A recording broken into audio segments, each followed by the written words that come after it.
ನಮಸ್ಕಾರ ವೀಕ್ಷಕರೇ, ಹೇಗಿದ್ದೀರಾ? ನಿಮಗೆಲ್ಲರಿಗೂ ಲೋಕ್ ಡೈರೀಸ್ ಚಾನೆಲ್ಗೆ ಸ್ವಾಗತ.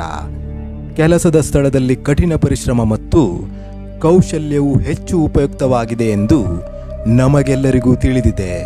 ಆದರೆ ಆತ್ಮಸ್ಥೈರ್ಯವಿಲ್ಲದಿದ್ದರೆ ಕೆಲಸದಲ್ಲಿ ತೃಪ್ತಿಯೂ ಇರುವುದಿಲ್ಲ, ಮಾಡಿದ ಕೆಲಸವು ಸಫಲವಾಗುವುದಿಲ್ಲ.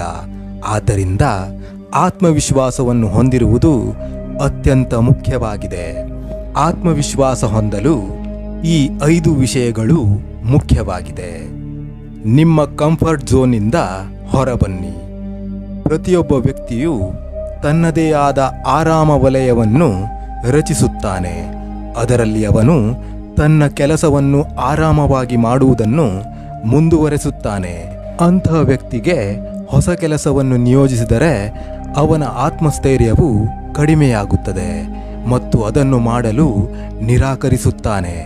ಆದ್ದರಿಂದ ಯಾವಾಗಲೂ ಸವಾಲುಗಳನ್ನು ಸ್ವೀಕರಿಸಲು ಮತ್ತು ಮುಂದುವರಿಯಲು ಕಲಿಯಬೇಕು.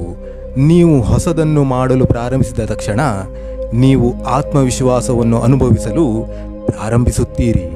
ನಿರ್ಧಾರಗಳನ್ನು ತೆಗೆದುಕೊಳ್ಳುವಲ್ಲಿ ಹೆಚ್ಚು ವಿಳಂಬ ಮಾಡಬೇಡಿ.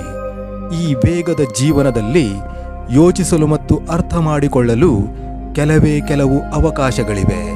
ಆದ್ದರಿಂದ ಸಾಧ್ಯವಾದಷ್ಟು ಬೇಗ ಸರಿಯಾದ ನಿರ್ಧಾರಗಳನ್ನು ತೆಗೆದುಕೊಳ್ಳುವ ಸಾಮರ್ಥ್ಯವನ್ನು ಅಭಿವೃದ್ಧಿಪಡಿಸಿಕೊಳ್ಳಬೇಕು.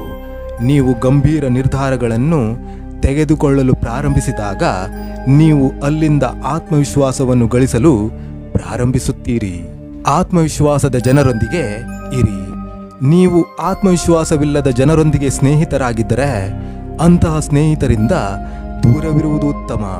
ಅವರ ಕೆಲಸದಿಂದ ನಿಮ್ಮನ್ನು ಮೆಚ್ಚಿಸಲು ಬಯಸುವ ಅಂತಹ ಜನರನ್ನು ಭೇಟಿ ಮಾಡಲು ಪ್ರಾರಂಭಿಸಿ. ನಕಾರಾತ್ಮಕ ಚಿಂತನೆಯನ್ನು ತಪ್ಪಿಸಿ. ಕೆಲವು ಜನರು ಯಾವಾಗಲೂ ತಮ್ಮ ಸಾಮರ್ಥ್ಯಕ್ಕಿಂತ ಹೆಚ್ಚು ಕೆಲಸ ಮಾಡುತ್ತಾರೆ.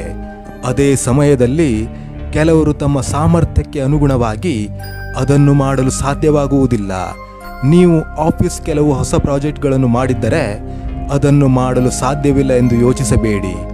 ನಕಾರಾತ್ಮಕ ಆಲೋಚನೆಗಳು ಯಾವಾಗಲೂ ನಿಮ್ಮನ್ನು ಮುಂದೆ ಸಾಗದಂತೆ ತಡೆಯುತ್ತವೆ. ಆದ್ದರಿಂದ ನಿಮ್ಮ ಮೇಲೆ ನಂಬಿಕೆ ಇಡುವ ಮೂಲಕ ಸವಾಲಿನ ಕೆಲಸಗಳನ್ನು ಸಹ ಮಾಡಬಹುದು. ನಿಮ್ಮ ಬಗ್ಗೆ ಯೋಚಿಸಿ.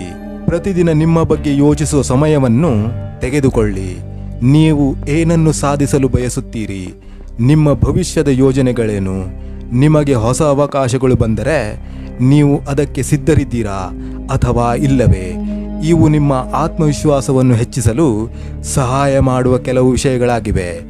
ನೀವು ಯೋಚಿಸಿದಾಗ ನಿಮ್ಮ ಬಗ್ಗೆ ನಿಮಗೆ ಎಷ್ಟು ಕಡಿಮೆ ತಿಳಿದಿದೆ ಎಂದು ನಿಮಗೆ ಅರ್ಥವಾಗುತ್ತದೆ. ನಿಮ್ಮ ಬಗ್ಗೆ ಎಲ್ಲವನ್ನು ತಿಳಿದುಕೊಳ್ಳುವವರೆಗೆ ನೀವು ವಿಶ್ವಾಸ ಹೊಂದಲು ಸಾಧ್ಯವಿಲ್ಲ. ವೀಕ್ಷಕರೇ, ಇವಿಷ್ಟು ಈ ವಿಡಿಯೋದ ಮಾಹಿತಿಗಳು. ಮುಂದಿನ ವಿಡಿಯೋದಲ್ಲಿ ಮತ್ತೆ ಭೇಟಿಯಾಗುತ್ತೇನೆ. ಅಲ್ಲಿಯವರೆಗೆ ಜೈ ಕರ್ನಾಟಕ, ಜೈ ಭಾರತ. ಧನ್ಯವಾದಗಳು.